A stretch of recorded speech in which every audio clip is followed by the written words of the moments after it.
Well, good afternoon, everyone. Thank you so much for joining in for our 30th annual Utah Environmental Education Conference keynote speaker. Today, we are absolutely delighted to be joined by Parker McMullen Bushman, who will be giving a keynote on Outdoors for All, Tips for Inclusive Environmental Education.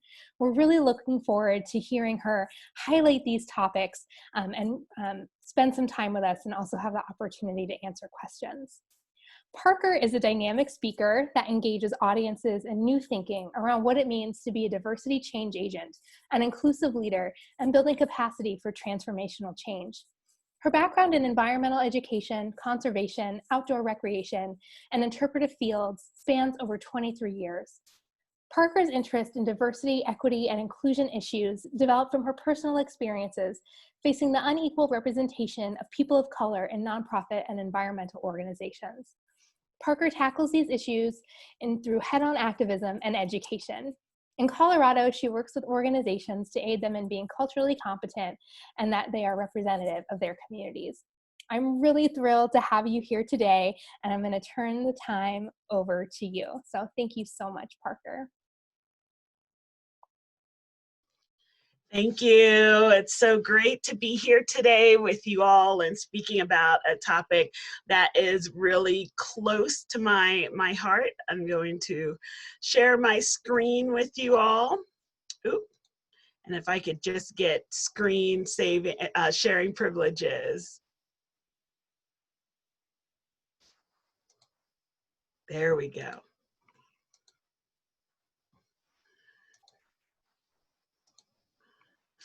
All right, so I'd like to open our space by acknowledging that I am located on the traditional and ancestral homelands of the Arapaho, Cheyenne, and Ute nations and people. They're the original stewards of the land here in Colorado. I also like to acknowledge the other indigenous tribes and nations that call Colorado home, and just acknowledge that it's because of their sacrifices and hardships that we've been able to be here today to learn and share knowledge to advance justice, equity, and inclusion. My name is Parker McMullen Bushman. My pronouns are she, her, hers. I wear a number of different head wraps. So for my day job, I am the executive director of extension for City and County of Denver with Colorado State University.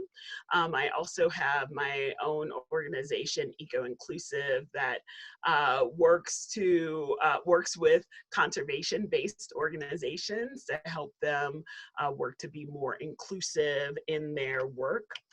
I'm going to tell you a little bit about myself. In addition to those jobs, I am the co-founder of Inclusive Journeys, and I also sit on a number of local and national boards.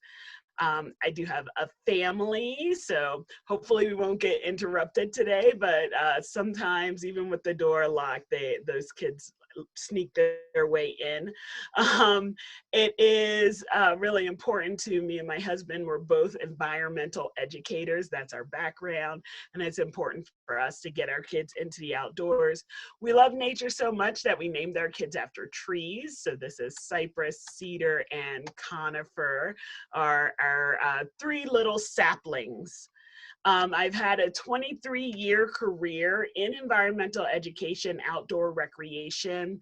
I've had an interpretation. I've had the opportunity to work all over the United States. You know, sometimes as an environmental educator, you end up traveling from site to site. And so I've had an opportunity to work in a variety of sites all over the US.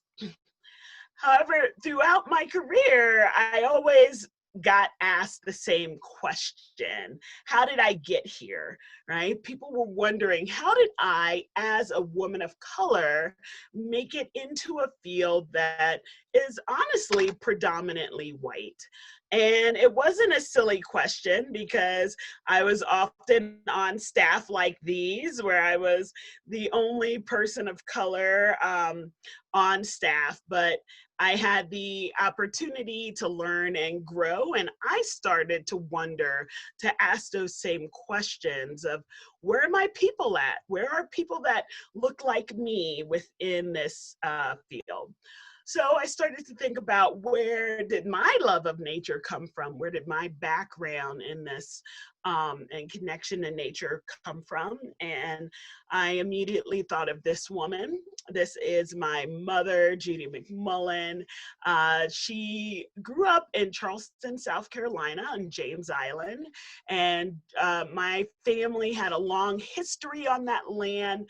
We first lived on that land, my ancestors as slaves, then as sharecroppers, and then eventually came to own some pieces of the land. So my mom grew up on a farm sandwiched in between two pieces of marsh, and she really got a love of the outdoors and environment from her growing up.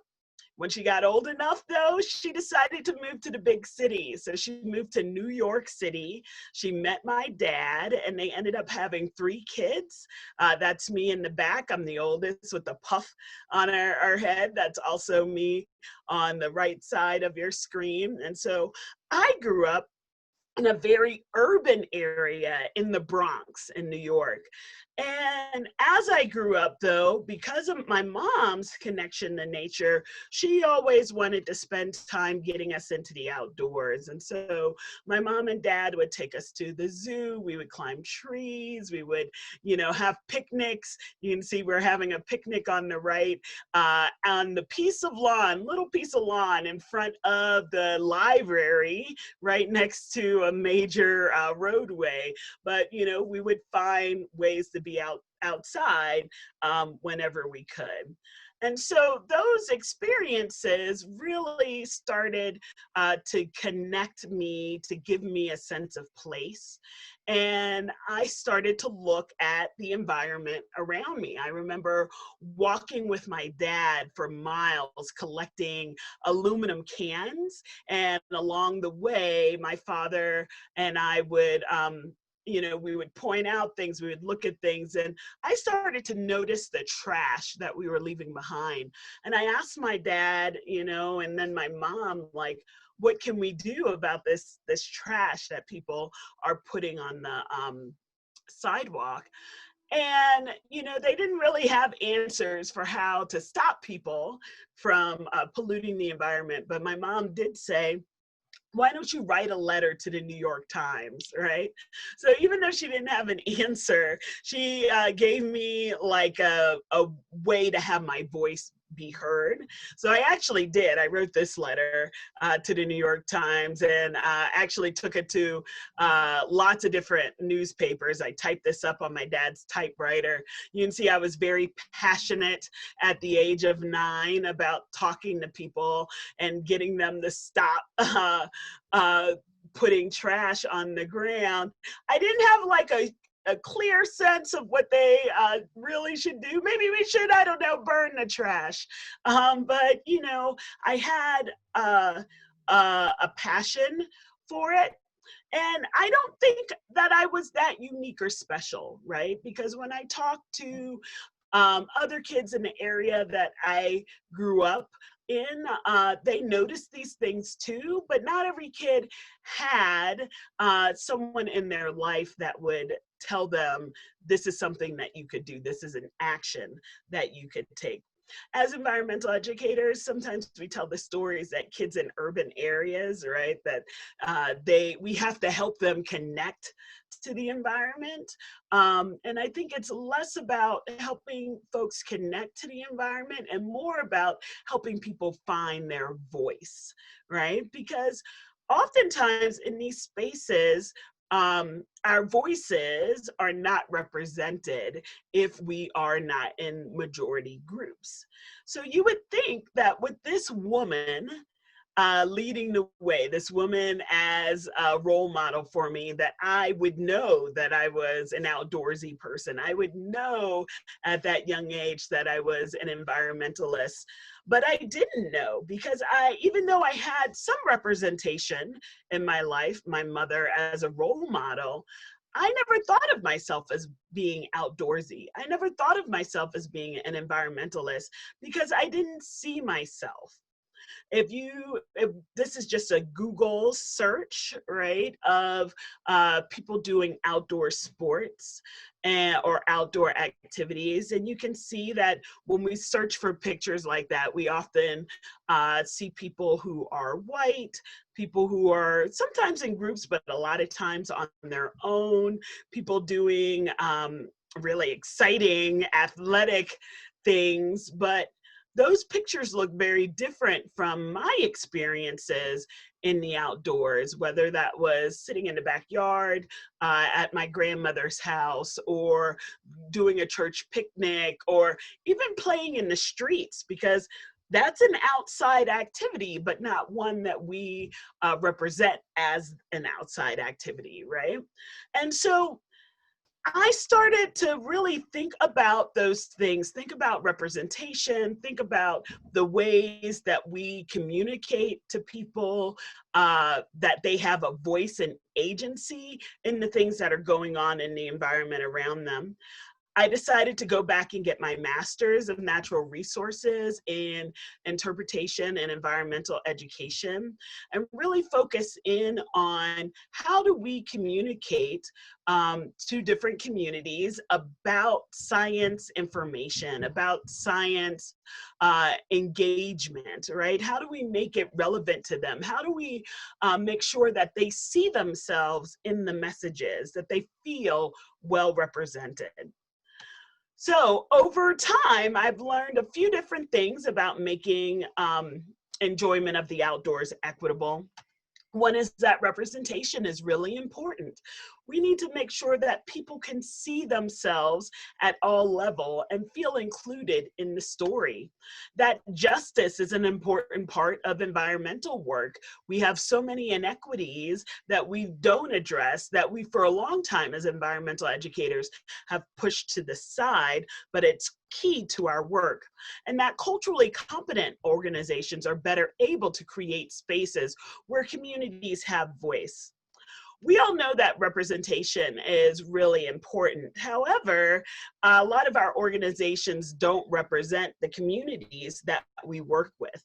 Diversity is changing our nation, and within the next 3 years, children under the age of 18 will be, more than half of those children will be majority minority students or kids. We can see that our population has really shifted a lot in the last 30 years, from 1990 to 2020, and that our non-Hispanic white population, which is our largest population, is getting smaller and smaller, and our Hispanic population is quickly catching up. It's estimated that in the next 30 years that our Hispanic children will be 2 in 5 of all kids under the age of 18 will be Hispanic.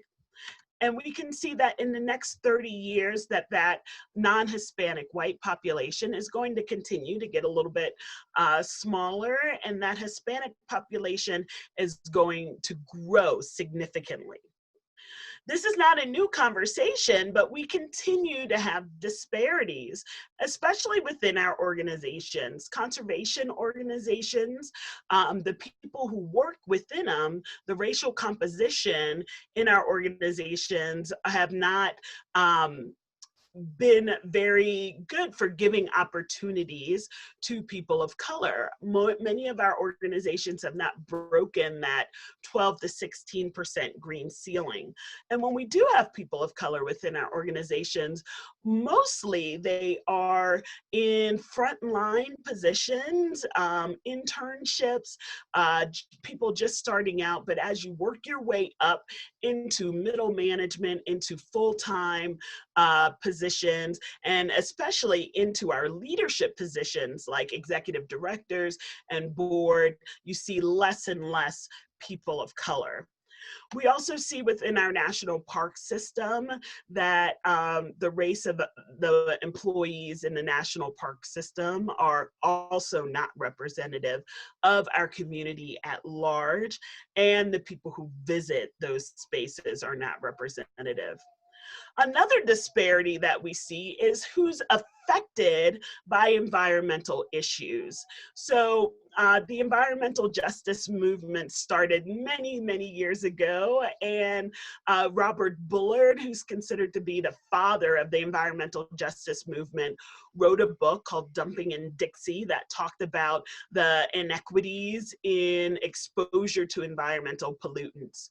30 years later, so this study came out last year, we still see that there are great disparities. This study was a study that worked between who caused air pollution and studied who caused most of the air pollution and who was recipients of suffering from inhaling air pollution. And it showed that disproportionately, air pollution was created by white Americans, but inhaled disproportionately by Black and brown Americans.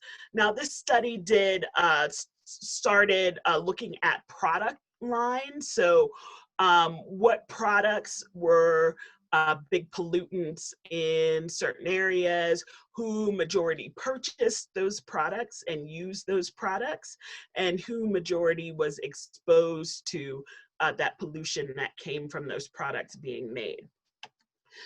The study showed that we don't all breathe the same air, and that has really big implications for longevity of life, for quality of life, yet we're not having a whole lot of conversations around that.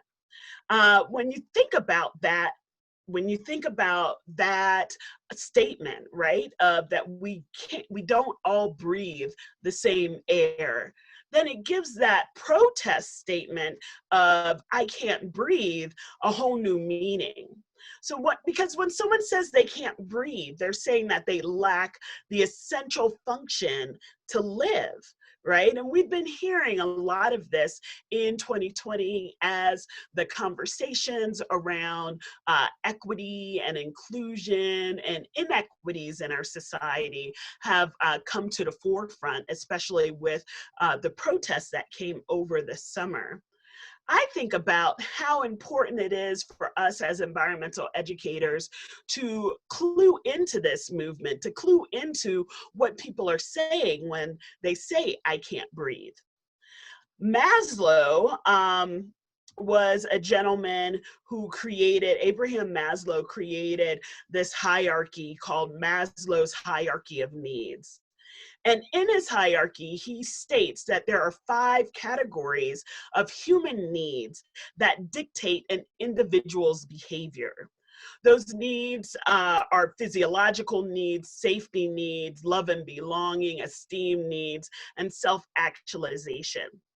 Well, at the bottom of that pyramid are our physiological needs. And one of the most important physiological needs is air, right? We have air, we have food, we have water, we have shelter. If you don't have those basic needs for life, then it's hard for people to think about the next step, which is safety needs, their personal security, their employment, right? When they have those needs taken care of, then they can think about their love and belonging needs, like friendship, intimacy, family, sense of being together in a group. Then we have our esteem needs, respect, self-esteem, status. So once you are secure in your employment, you're secure in your family and love, then people look for esteem within usually the work that they do, the organizations that they belong to. They look to get raises or move up in the ladder with more responsibility. They look to get recognition through awards and things like that. So those all have to come before you get to your self-actualization needs. And the self-actualization needs are where you have the desire to help others outside of yourself. This is where you start to think about the future, where you think about what mark can I leave on humanity that will be taken long after, into the future, long after I am gone. Saving the planet is a self-actualization need.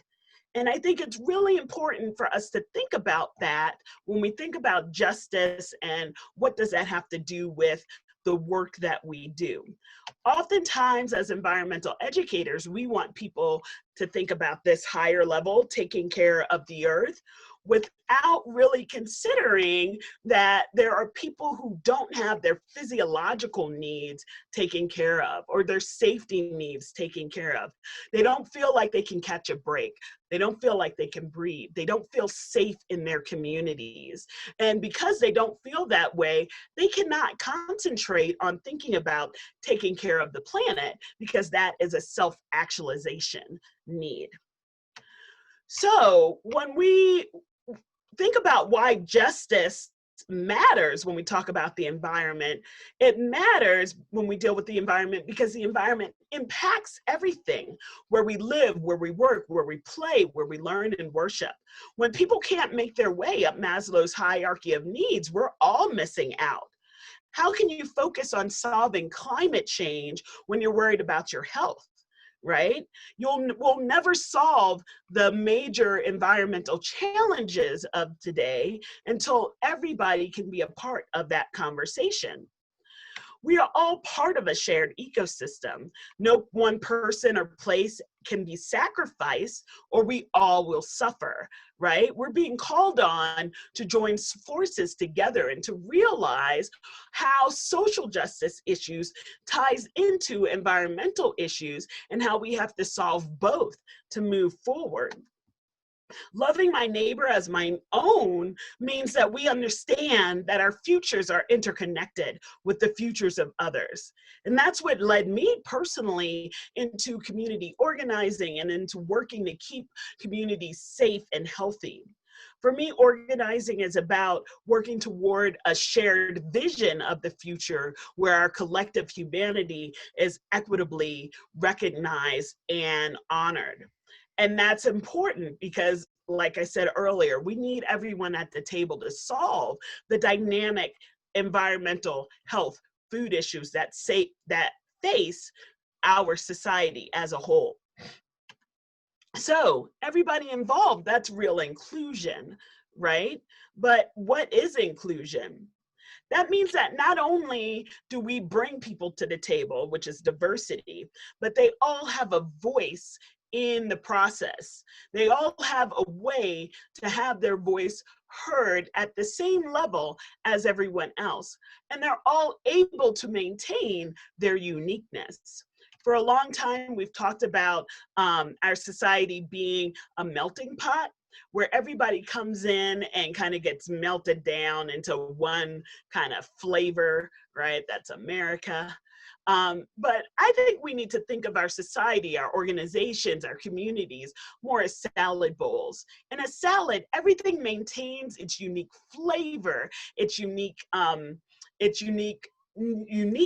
its body, its fullness, right? And those flavors work together to create something that is really delicious, right? We need our organizations and our processes to allow people to be fully themselves because that flavor adds to the overall work that we are doing.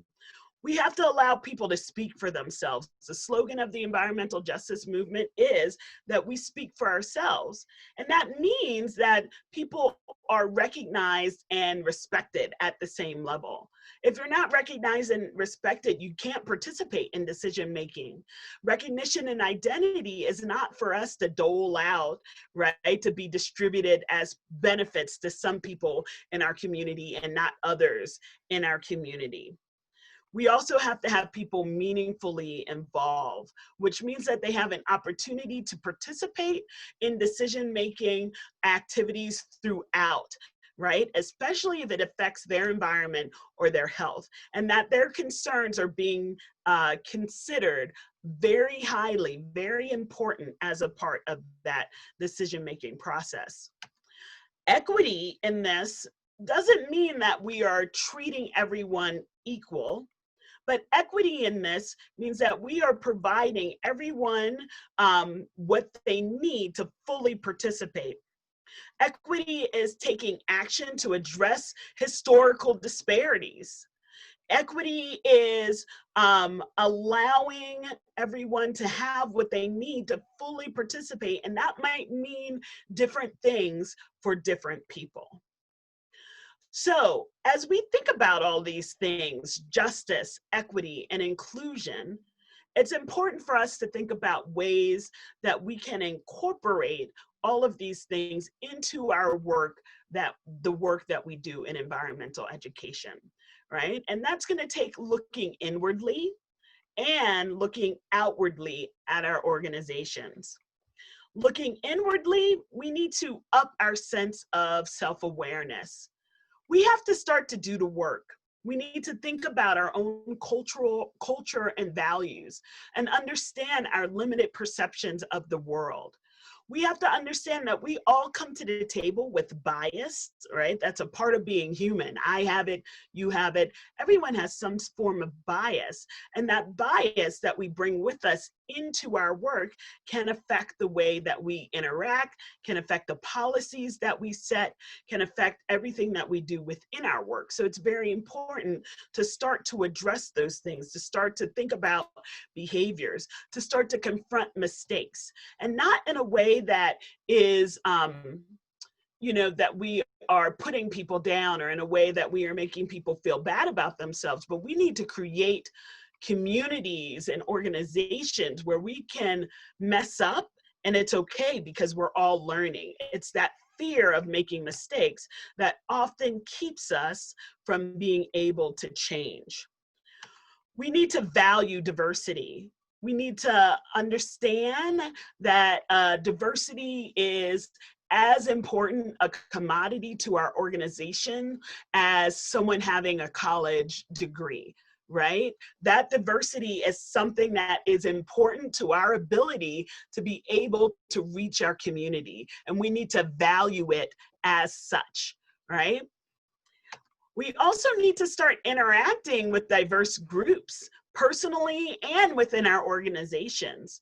I'm so surprised when people come to me and they say things like, there aren't a lot of, I don't know any people of color, or I don't know, I don't know who to invite. There just aren't a lot of people of color in my community.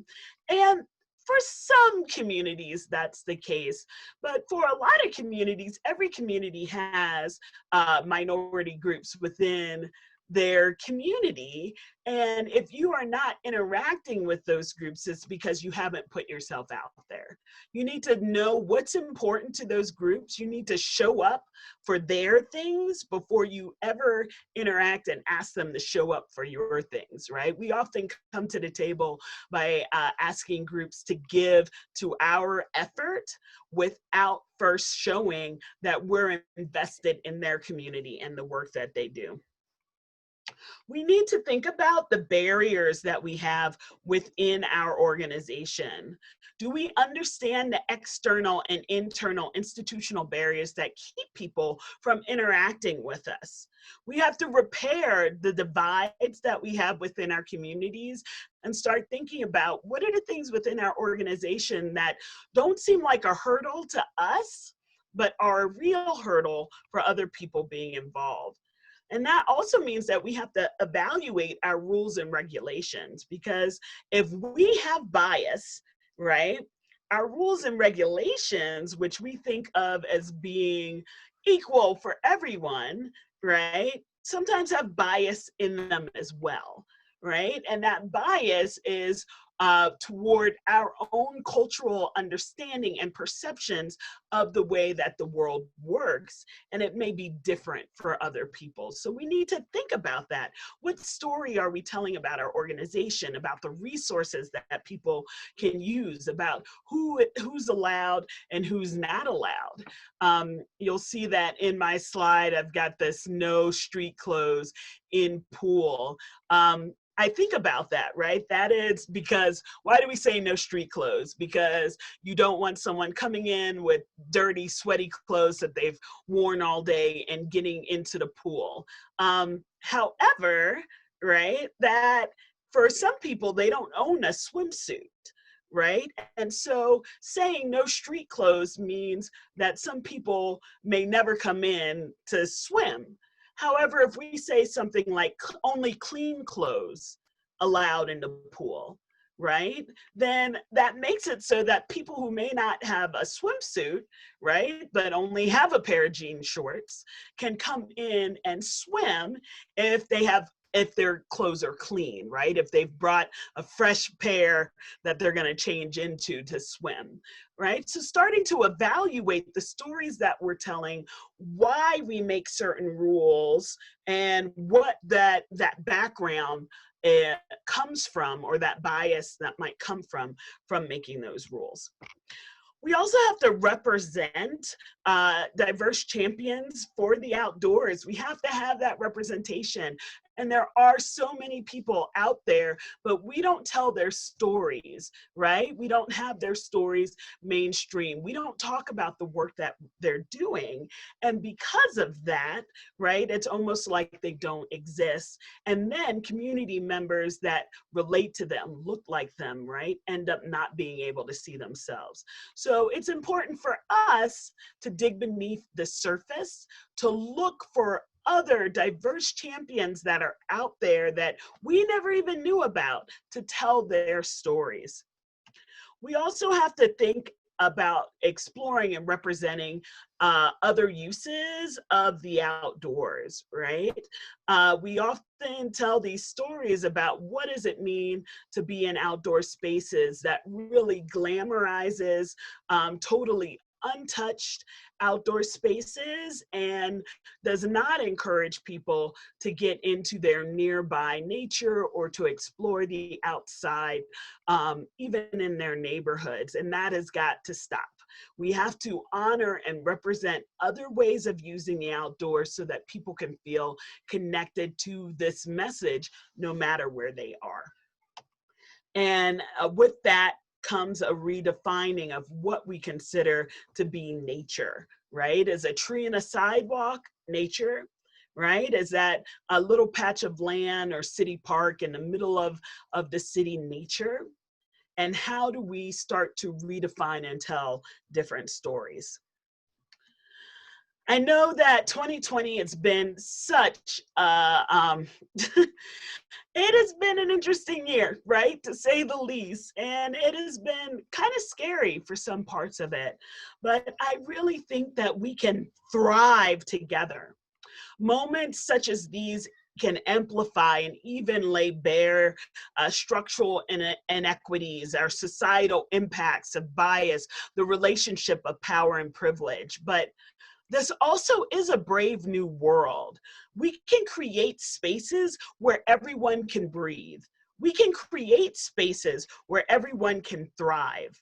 And as organizations whose touch points are children and the environment and outdoors and the community, we have an opportunity to reimagine the work that we do, how we do it, right? And we can address these inequities and injustices within our society. We can start to have these dynamic community conversations as environmental educators. And I think it's really important for us to start to think about how we do that. There isn't one key to this. This definitely is a multi-pronged approach. I tell people it's not one key, it's a combination lock. But if we work together, we can definitely make changes within our society for the better. We're going to go into a question and answer period. I would love for folks, I didn't talk about all of my projects, but I'm going to drop some information into the chat, and I would love for folks to stay connected even after today's talk. So thank you very much.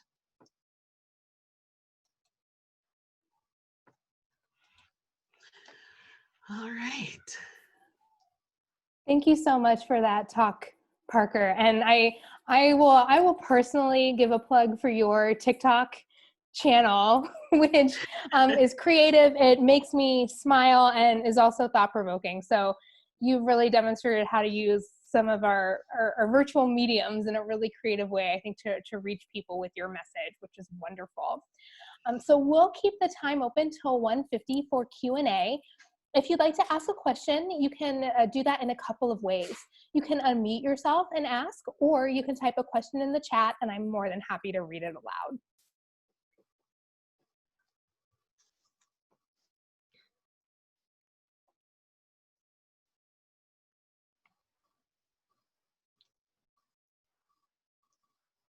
And I'm open for anything. You know, like I said, have had a long, I think it's long, but 20-year at least career in environmental education, and have been really working towards trying to implement these things into my work. And so would love to, let's see. So yeah, we have a question from Tia, who's asking, what are some activities you do with kids to help them not just connect with nature, but to find their voice?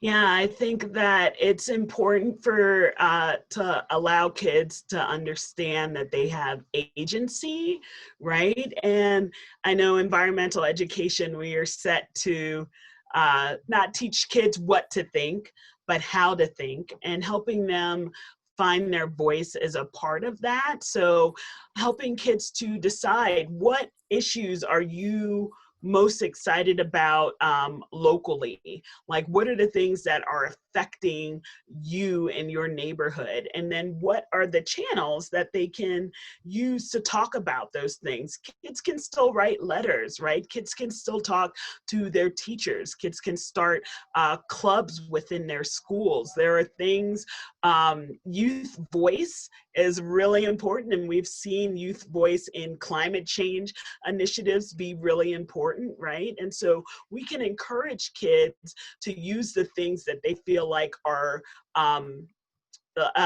really at hand for them. So some of that is social media, videos, you know, maybe posting on social media, or creating things that they can share with others in their community. Excellent. Our next question comes from Susan Schulman, who asks, and do you have any thoughts about how we in Utah can do better with being more inclusive? I know you're in Colorado, but our states likely share a number of similarities. Yeah, I'd love to hear your perspective on that. Yeah, I think that first, people have to understand that there's an issue, right? And I think this year has been really interesting in having those conversations, and maybe this will also pull in some of the next questions about how the conversation has changed this year. But for a long time, people, they didn't realize that there was an issue, right? They didn't realize that there were not communities being represented, or they knew that they weren't there, but didn't think that it had that much of an impact to what is going on overall. But these broad inequities that we are seeing across the board, right, with leadership at our level in our country, and then leadership as you go down, and I mean representation in leadership. Like when we look at our Senate or our Congress, the number of people of color who are represented in spaces that are making decisions, right? When we look at our top Forbes CEO level positions, the number of people of color who are there, we have disparities across the board in our leadership, and disparities across the board in who is being affected by these vast inequities. And so first, realizing what the problems are within your particular state, right? And then starting to educate ourselves, because once you realize there's a problem, you then have to understand how things that you do might contribute to those problems. That sun is, I'm dodging the sun if you don't, my blinds, might contribute to those problems, right? And so we think about what are we doing? How do we do the work within ourselves? How do we understand our personal bias, our personal cultural conditioning, and how that plays into the way that we show up, right? And then we need to be inviting people to the table and making sure that when people come to the table that we are valuing their voices at the same level. And so, you know, examples, we had a local organization that went through this process to try and figure out what they could bring to the community. And they did like focus groups and surveys, and the community overwhelmingly was like, we want more nearby nature. We want a better understanding of our nearby nature. That's what we can get to. That's what we feel comfortable at.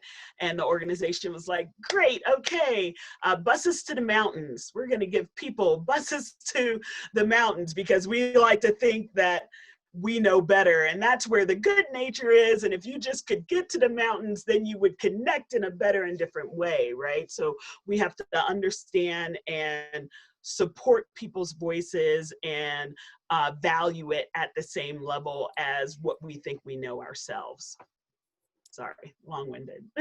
That was perfect. I think you also touched on Andrea's question as well around how the conversation has changed this year and how we discuss. People are listening, right? For the first, not for the first time, but for the first time in a long time, people, like, COVID has kept us at home, right? People are seeing news, seeing things that maybe just flew by them before in the flurry, and people have the opportunity to protest in a way that makes their voices heard because they're not all at work, they're not all doing so. Like, the conversation is just swelled up in a way that it hasn't before, and people are listening more, right? They're like, oh, this is something that's serious. Oh, you know, I'm hearing this for the first time in a different way. Excellent. So we'll go to a question from Tyler, who asks, do you have any recommended effective resources or activities to help with staff culture or training to broaden their thinking about being proactive with their inclusivity? Well, if you're looking for resources, I think a good place, the Arvana group is a great, has a great list of resources on their website. There's also a variety of people that offer trainings, virtual training. I've been doing a lot of virtual trainings this year through Eco-Inclusive, but the Irvana group also offers virtual trainings. I'm sure that there are probably people in Utah as well, you know, equity and justice advocates that are offering trainings. Sometimes, you know, having those conversations and trainings as a team allows teams the opportunity to start thinking through things and having guided discussions to kind of say, okay, how does this apply to the work that we're doing? And how do we make a plan for real changes within the work that we're doing? Excellent. And now a question from Ashley Anderson, who asks, as a public educator, our public school system is very segregated. Many partnerships between schools and community groups focus on the idea of service rather than fostering connections between peers. Do you have an example of a partnership that was particularly effective at connecting peers without perpetuating stereotypes? You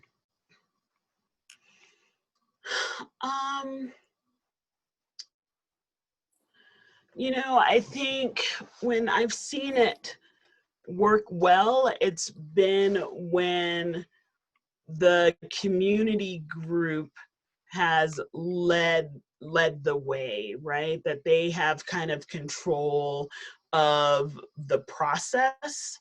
Trying to think of a particular example. I know there's like an ongoing example right now.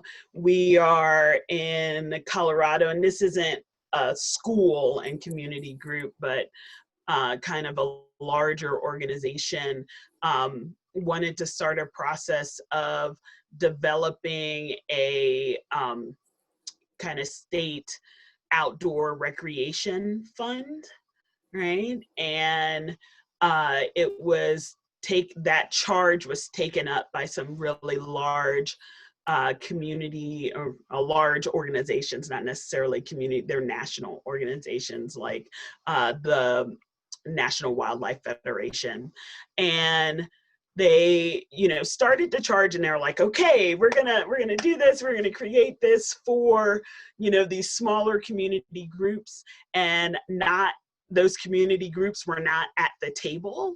And so about 3 months into the process, they actually like came to themselves and were like, wait a second, this isn't the way to really forge partnerships with these groups. So they went to an organization, the Colorado segment of the Next 100 Coalition, which is made up of groups led by people of color who are doing work in the outdoors. And they turned it over to them. They said, we want you to lead this effort.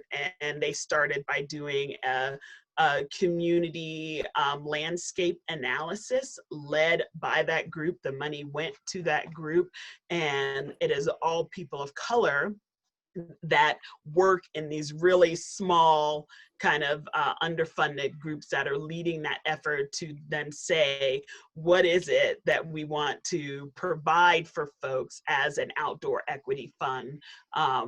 Because we're gonna be the recipients of that, right? So. Excellent. And I have one more question that came to me in the chat, which is very appropriate because it was the question that was front of mind for me. So as you were talking, I wrote down, show up for people first. And I think this idea of, you know, how can we really show up for people in an authentic way that leads towards meaningful engagement?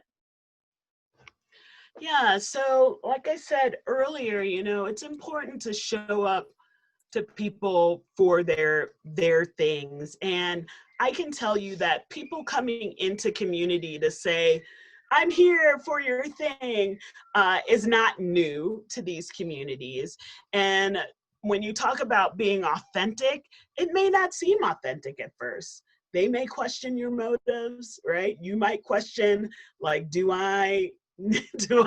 is this really where I should be? I feel uncomfortable. I don't feel totally accepted and loved and whatever. And the way that you get there is you keep showing up, right? Because the first time may not seem authentic, but by the 10th time, they're like, oh, dang, she is here again. Like, she must really care about what we're doing because they are continuing to be a part of this. Then you have something. It's about building relationships.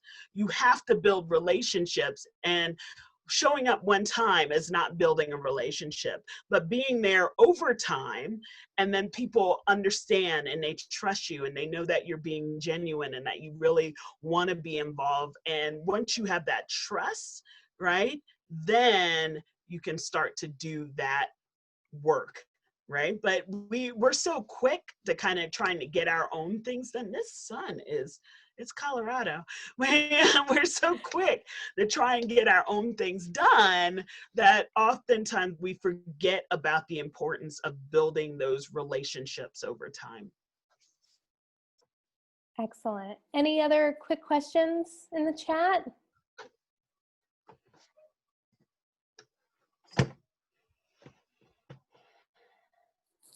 All right. Well, thank you so much from all of us at UC, your staff, board, and conference committee for sharing your time and expertise with us as we begin to really work towards making the field of environmental ed more inclusive here in Utah.